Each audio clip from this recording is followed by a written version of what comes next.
Elliot Johnson had always known he was meant for greatness. From the moment he first picked up a paintbrush, there was a quiet confidence in his strokes.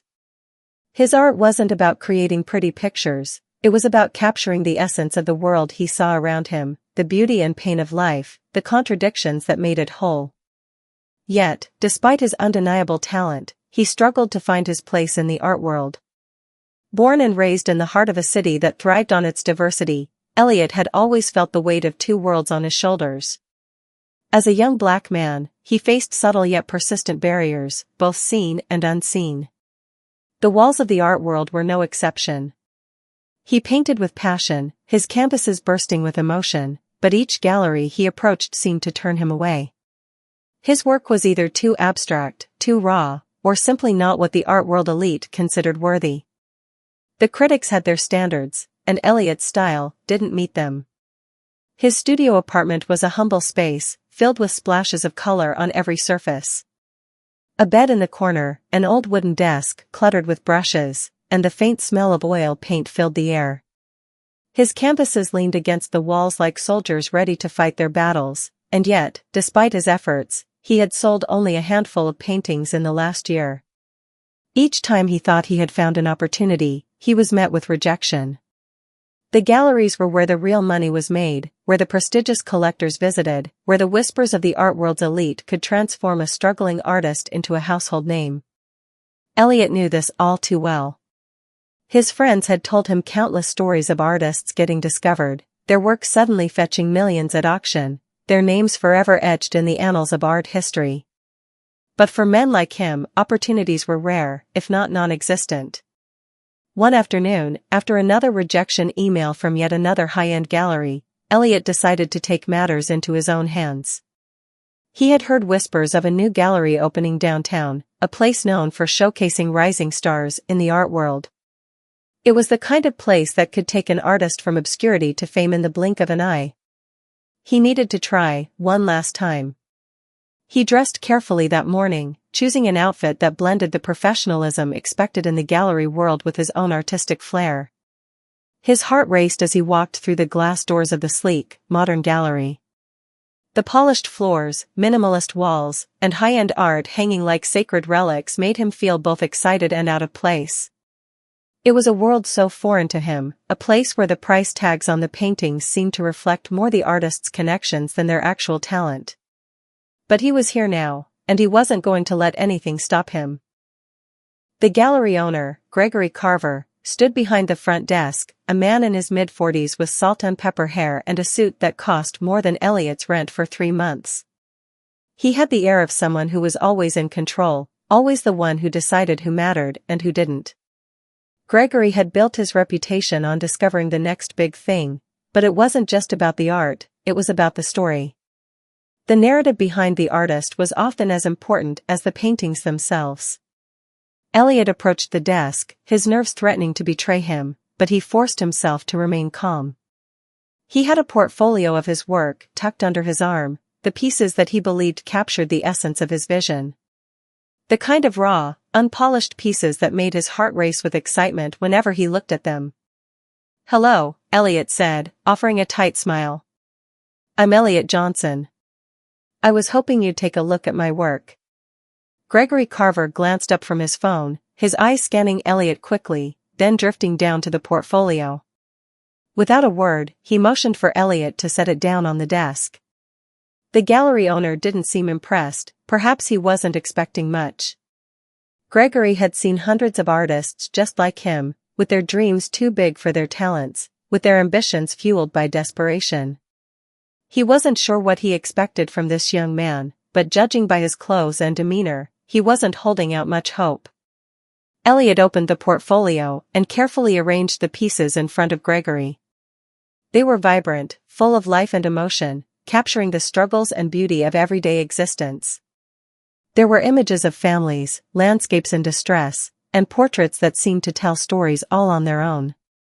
But to Gregory, the art seemed unpolished. Too raw. Gregory picked up one of the pieces, his lips curling into a disinterested smile. "I see what you're going for here," he said dismissively, "but I don't think this is quite what we're looking for at the moment." Elliot's heart sank, but he kept his face neutral. He had been here before, another rejection, another closed door. I understand, he replied, his voice steady, despite the storm of disappointment brewing inside him. Gregory didn't even glance at the other pieces, before shoving the portfolio aside. Your work is interesting, but the market isn't looking for something so chaotic right now, he said, a dismissive flick of his hand indicating that the conversation was over. Elliot didn't know whether to be angry or sad. He had expected the rejection, yes, but not with such condescension. Thank you for your time, he said, keeping his voice calm, though the words felt like they were being forced through his clenched teeth. As he walked out of the gallery, the door chimed behind him, and he felt a sinking sense of defeat. The bright lights of the city outside seemed to mock him. The rejection wasn't new, but today, it felt different. Today, it hurt more than usual. What made it worse was that the gallery wasn't even offering anything constructive. The art world was often cold, and it was a place where judgment was swift and unforgiving. But this was personal. The gallery owner had looked at his work and dismissed it because of who he was, not what he had created. Elliot leaned against the cold stone of a nearby building, taking in the city's skyline. For a moment, he considered giving up, leaving the art world behind, returning to his old life, to whatever else he could do to survive. But he knew that wasn't an option. He couldn't let the world decide what his art meant. He had to keep fighting. His mind raced with thoughts of revenge, not against Gregory, but against the entire system that had kept him out. He had to prove that they were wrong, that his art mattered. The world had turned its back on him, but Elliot wasn't about to walk away. He had no other choice but to rise above, to show them that he was worth more than the labels they tried to place on him. As he walked home, his mind was already turning, already plotting his next move. The art world had underestimated him, and soon, they would realize just how wrong they were. This wasn't the end of his journey. It was just the beginning. The weeks following Elliot's rejection were a blur of frustration and determination.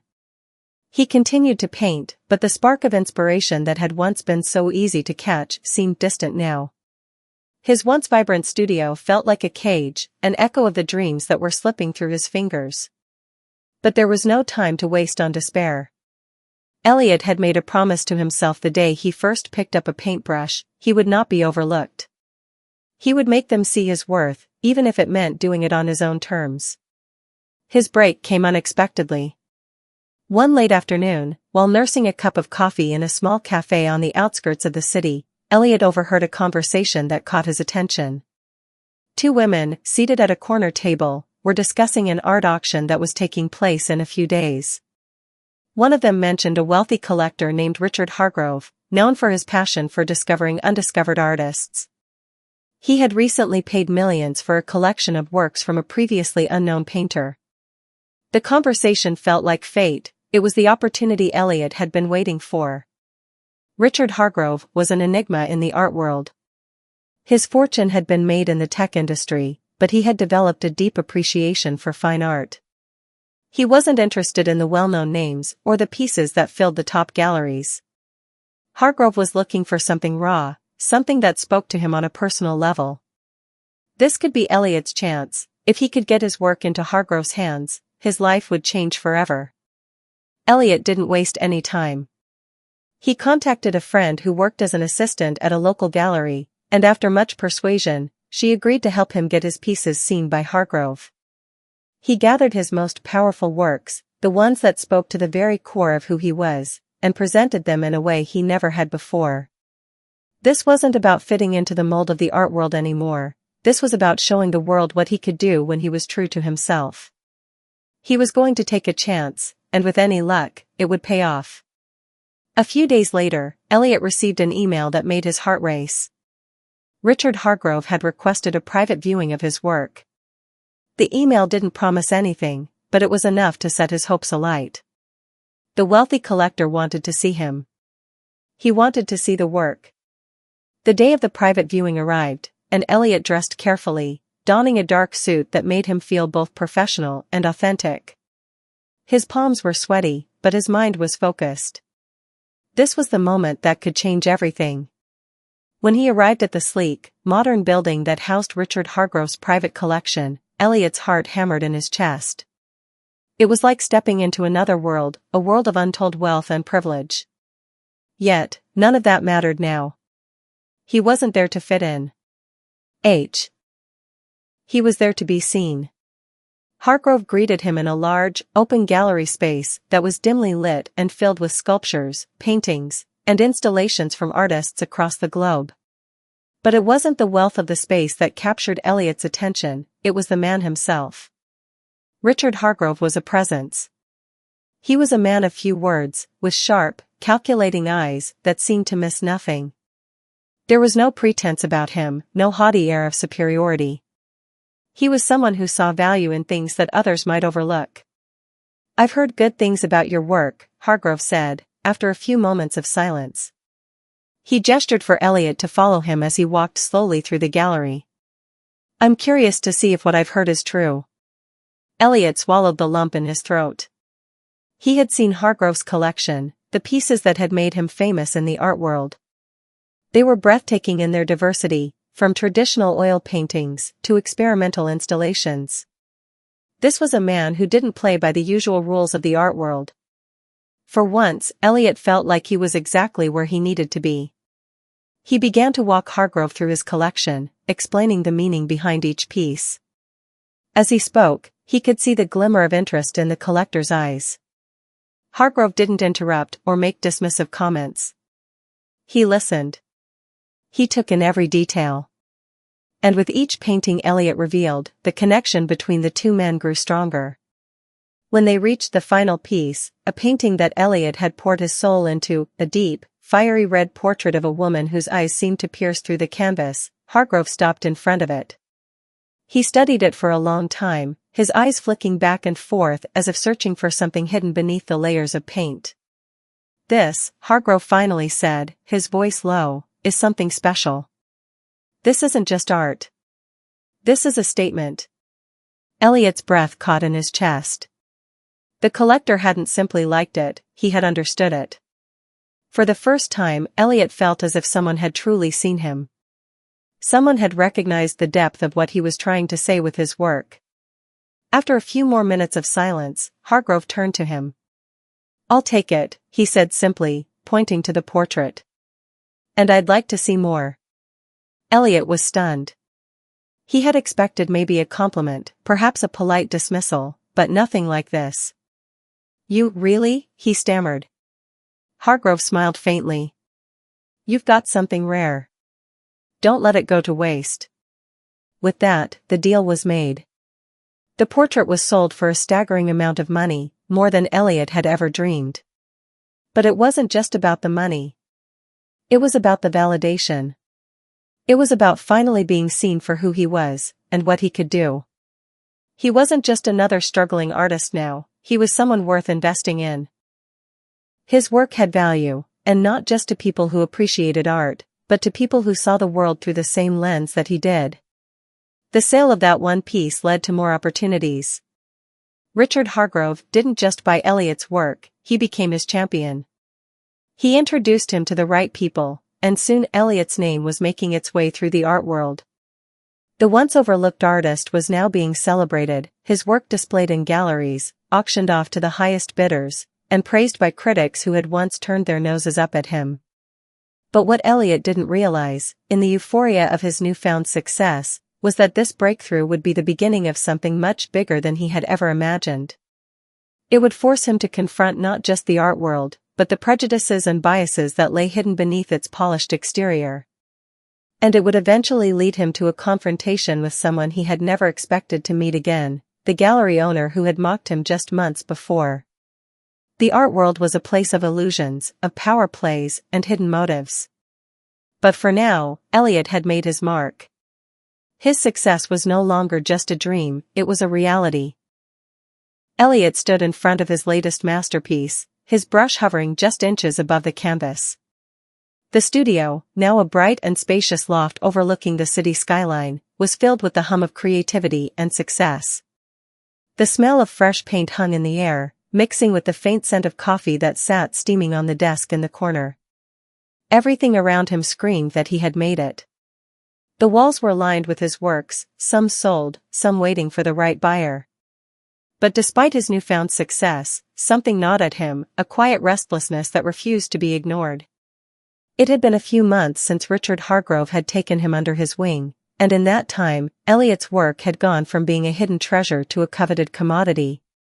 His pieces were being featured in major galleries, auctioned off at high-end events, and his name was now whispered with respect among art circles. He had become the artist everyone wanted to be associated with. But even with all that success, there was a voice inside him that couldn't shake the feeling that he was still on the outside looking in. The art world, as it turned out, wasn't the dream he had imagined. The glamorous events, the private viewings, the elitist gatherings, they were filled with the same judgmental attitudes that had almost broken him years ago. The same people who had once dismissed him were now clamoring for his attention. They wanted to be associated with his rise, with the artist who had gone from nothing to everything. But Elliot wasn't fooled. He knew the truth. They didn't care about his art, they cared about the image, the story that surrounded him. And that was when it hit him, he wasn't just a rising star in the art world. He was a force, a disruptor. He wasn't here to play by their rules. He wasn't here to be another cog in their machine. He was here to change things. One evening, as he was preparing for yet another exclusive gallery show, Elliot had a conversation that would solidify his decision. It was a phone call from an old friend, Marcus, an up-and-coming artist who had been struggling just as Elliot once had. Marcus had always admired Elliot's work from afar, and now, with Elliot's success, he reached out for advice. "How do you do it, man?" Marcus asked, his voice tinged with both admiration and disbelief. "I mean, you've made it. You're a real success now. Everyone's talking about you." Elliot paused, running a hand through his hair. "I don't know if I'm really made it yet. I don't feel like I'm part of that world. They don't really care about the art, Marcus. It's all about what you represent. They want the story. They want the image." There was a long silence on the other end of the line before Marcus spoke again. "So, what do you do? How do you change things? How do you make them see you for who you really are?" Elliot smiled, the answer coming to him in an instant. "You don't. You stop trying to be part of their world. You build your own." From that moment, Elliot knew what he had to do. He was no longer interested in pleasing the art world. The time for waiting for acceptance was over. It was time to take control. He would no longer let galleries and collectors define his worth. Instead, he would make them come to him. He would become a buyer, a force that couldn't be ignored. The very next day, Elliot made his first move. Using the wealth he had accumulated through the sales of his art, he purchased a stake in one of the most prestigious galleries in the city, one that had once rejected him. The same gallery where Gregory Carver had laughed at his work. The thought of it filled him with a sense of satisfaction, though he knew that this move was about more than just vengeance. It was about reclaiming power, about rewriting the narrative that had been forced on him. His first meeting with the gallery's board of directors was a quiet but intense affair. They had expected an artist to walk in and ask for a show, a space for his work. What they didn't expect was a fellow buyer, someone who was there not to ask for permission, but to take control. As he sat in the sleek conference room, surrounded by the gallery's elite, Elliot could see the surprise in their eyes. The realization that this was no ordinary artist, that he was no longer someone they could push around, settled in. "I purchased a percentage of the gallery," Elliot said, his voice calm but firm. "And I'm not here to simply hang my work on your walls. I'm here to help you redefine what art is." The board members exchanged uncomfortable glances. They had seen a lot in the art world, but this was new. A black artist, once dismissed, now a buyer in one of the most exclusive art venues in the city? They didn't know what to make of it. Gregory Carver, the same gallery owner who had mocked Elliot so many months ago, stood at the back of the room, watching with growing unease. He had heard rumors that Elliot had bought into the gallery, but hearing it firsthand from the artist himself felt like a slap in the face. Gregory had never imagined this moment would come. He had thought Elliot's success would be a flash in the pan, a passing trend. But now, seeing the man who had once been nothing more than a struggling artist, now sitting among the very people who had once ignored him, it was clear that Elliot wasn't going anywhere. He was here to stay. Gregory stepped forward, his voice tentative. Elliot, we didn't expect this. But we welcome you, of course. You're a valuable part of this gallery now. Elliot turned to him, his expression unreadable. Thank you, Gregory. But don't think for a second that I'm here to play by your rules. This gallery will change. It's time to open the doors for artists who don't look like you. For artists who've been overlooked, who've been dismissed. The tension in the room was palpable. Gregory tried to mask his discomfort with a smile, but the cracks were starting to show. The world had changed, and he had been left behind. Elliot knew what he had to do next. He would use his influence to bring in artists from diverse backgrounds, the ones who had never had a chance, the ones who had been told they weren't good enough because of the color of their skin, their gender, or their unconventional style. The art world had been built on exclusion, but it was time to tear that wall down.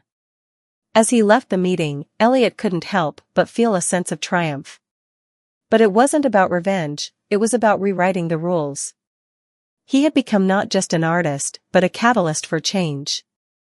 In the months that followed, Elliot's influence in the art world only grew. The gallery, now under his partial ownership, became a symbol of diversity and inclusion. Artists who had once been marginalized were given the chance to show their work, and the public took notice. The art world was slowly but surely starting to change, but Elliot knew there was still work to be done. And then, just as things seemed to be falling into place, Gregory Carver came to him with an offer. An offer that Elliot knew wasn't just about business, it was about redemption. The offer from Gregory Carver was unexpected. Elliot had assumed that after his abrupt rise to power within the gallery, the old guard would retreat, licking their wounds, and perhaps begin looking for new ways to navigate the shifting tides of the art world. But instead, Gregory came to him, hat in hand. It was a crisp morning when Gregory requested a private meeting at the gallery, a request that Elliot didn't take lightly. He was aware that, in this world, every gesture, every word, was calculated. This wouldn't be a casual conversation. Whatever Gregory wanted, it was something that had to be important. And in the back of his mind, Elliot couldn't shake the feeling that this was more than just a friendly check-in. This was a power play. When they sat across from one another in the gallery's plush, modern office, there was no pretense of cordiality. The air between them was thick with a history of tension, but now, as business partners, there was a thin veil of civility. Elliot, Gregory began, adjusting his tie nervously, I've been thinking. Things have changed. Your influence within the art world, and especially in this gallery, is undeniable. It's a good thing. A very good thing. Elliot raised an eyebrow. He wasn't fooled by Gregory's smooth words. There was always an agenda behind the well-chosen compliments. Gregory continued, leaning forward slightly, his hands steepled in front of him. I want to offer you more. I'm prepared to sell you a larger stake in the gallery. With that comes a seat at the decision-making table, real power in how the gallery is run. Elliot studied Gregory, his gaze unwavering. Why would you do that? You've built this empire. Why hand over more control to me? Gregory's eyes flicked to the side for a moment, a brief crack in his calm facade. But he quickly recovered. The truth is, Elliot, the art world is changing, and we both know it. People like you, artists who break the mold, are the future. I'd be a fool not to recognize that. This is an opportunity for both of us to make sure the gallery stays at the top. To keep us relevant. Elliot leaned back in his chair, his fingers tapping thoughtfully against the armrest. The offer was tempting, too tempting to dismiss outright. Gregory Carver, once a gatekeeper of the old world, was now willing to embrace the new. But Elliot knew this wasn't just a generous gesture. This was Gregory trying to secure his own future, trying to maintain his position in a world that was quickly losing its grip on the past. "You want to ensure your survival, not mine," Elliot said bluntly, cutting through the pleasantries. Gregory's smile faltered, but only for a moment. "It's not just about survival, Elliot. It's about evolution. We both know that the art world can't stay the way it's always been. This place, this gallery, it needs to change. And you're the key to that change." Elliot sat in silence for a long while, considering his options. The offer was a strategic one that would give him more influence over the direction of the gallery, more power in how the art world would evolve. But he wasn't sure if he could trust Gregory. Was this really about evolution, or was it about keeping his hands firmly on the levers of power, even as the world shifted beneath him? Gregory seemed to sense Elliot's hesitation. "Think about it," he added, his tone softer now. "We're not so different, you and I. Both of us came from nothing. Both of us had to fight to get to where we are. This offer, it's a chance to take control. To redefine the rules." Elliot exhaled slowly. He had worked hard to get to this point, to carve out a space for himself in an industry that had once rejected him. But the price of that success had been steep.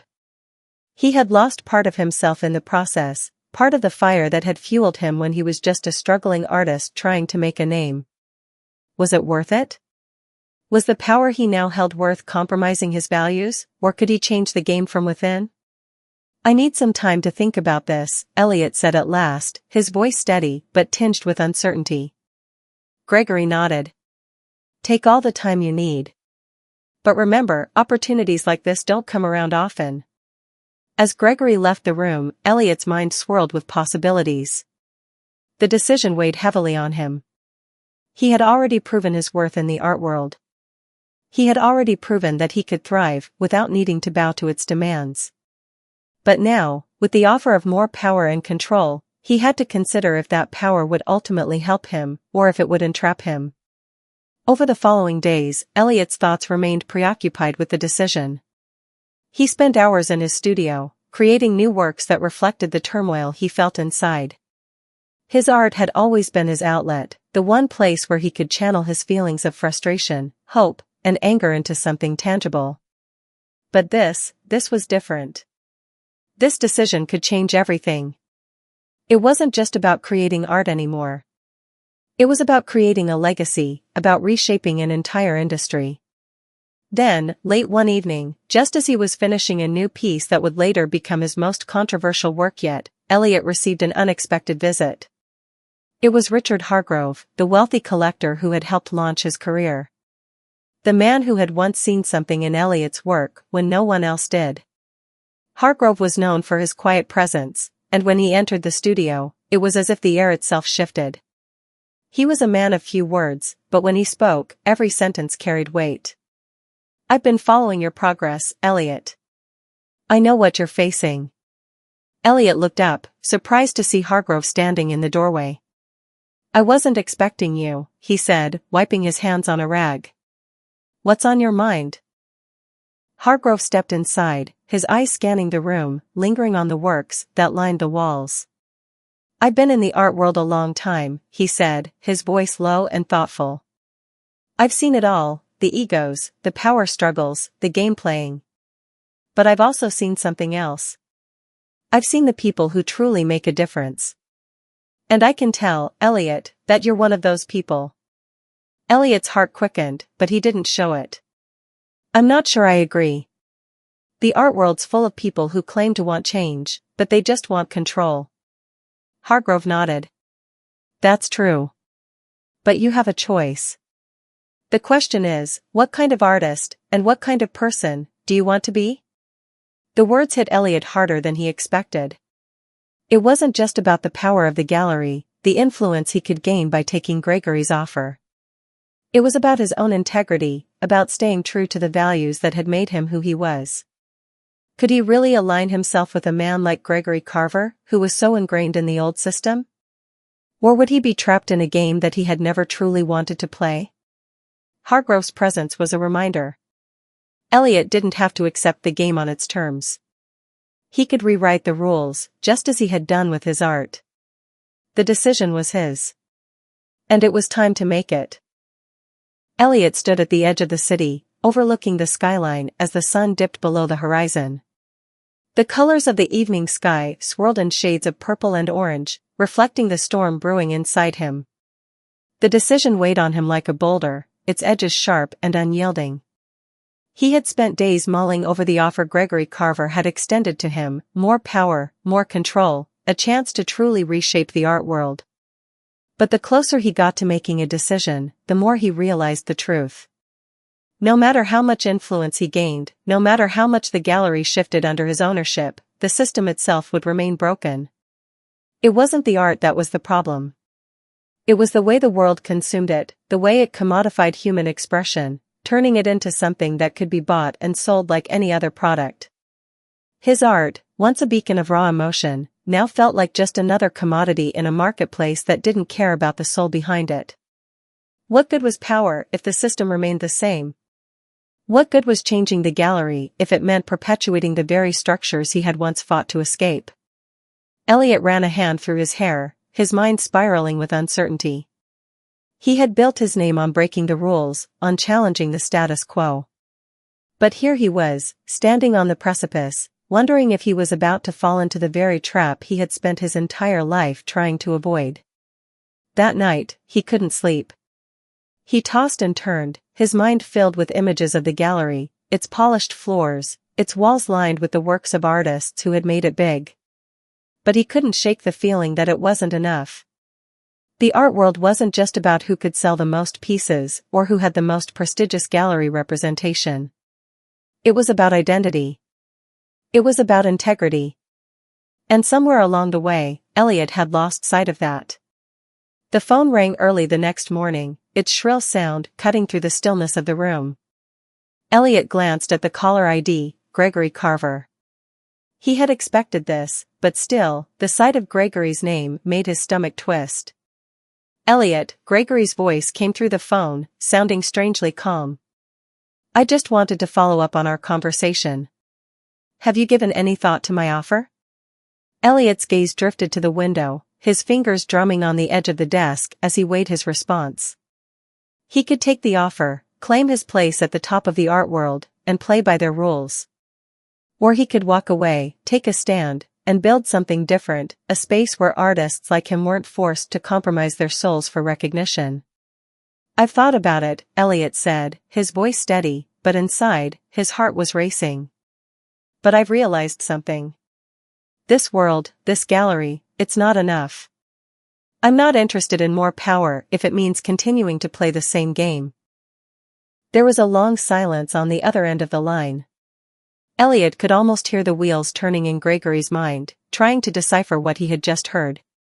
You're making a mistake, Elliot, Gregory said finally, his voice tinged with a mixture of frustration and disbelief. This is your chance to truly influence the art world. To be a part of something bigger than yourself. I've already had that chance, Elliot replied firmly. But I'm not interested in being part of something that doesn't change. I'm not interested in maintaining the system. I want to break it. Gregory let out a frustrated sigh. You're going to regret this.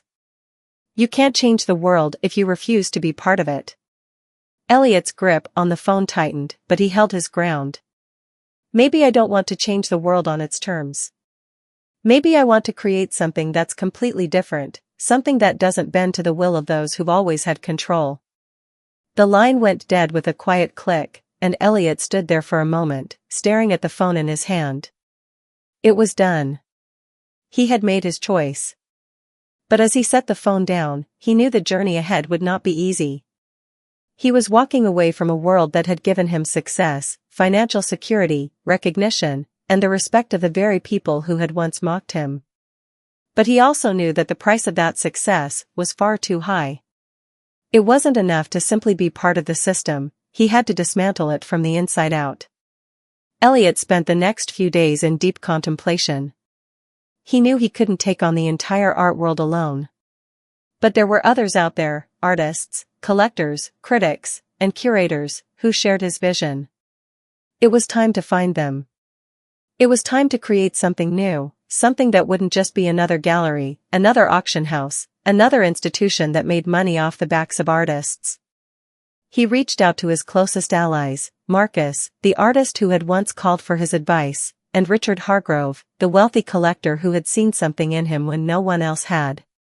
Together, they would create a space that was different, an alternative to the elitist world of art galleries.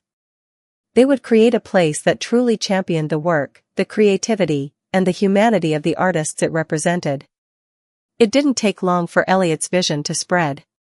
Word of his decision to leave Gregory's gallery and start his own initiative quickly became the talk of the art world.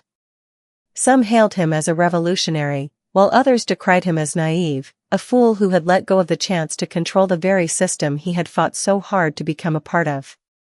But for Eliot, the criticism was nothing compared to the feeling of freedom that came with his decision.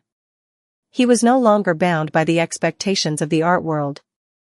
He no longer had to adhere to their rules, their standards. He could create without fear, without compromise. He could finally breathe again. In the months that followed, Eliot and his team worked tirelessly to build their new gallery, a space that would prioritize the work, not the status of the artist. They began reaching out to artists from all walks of life, those who had been overlooked, undervalued, or silenced by the art establishment. They created opportunities for up-and-coming talent, artists who had the drive and the passion to change the world but lacked the resources to make it happen. The opening of the new gallery was a grand affair, attended by a mix of old industry veterans and fresh faces who were eager to see what Eliot had created. It wasn't just a gallery, it was a movement. A new way of thinking about art. A place where artists could thrive without being reduced to mere commodities. A place where their stories and struggles were honored, not ignored. And when Gregory Carver showed up, his face tight with barely contained frustration, Eliot didn't blink. Gregory had come to see what Eliot had built. He had come to see that the system he had worked so hard to preserve had already begun to crumble. The future of art had arrived, and it was no longer in the hands of people like Gregory. Eliot, Gregory said, his voice strained. You've really done it this time. You've built something that can't be ignored.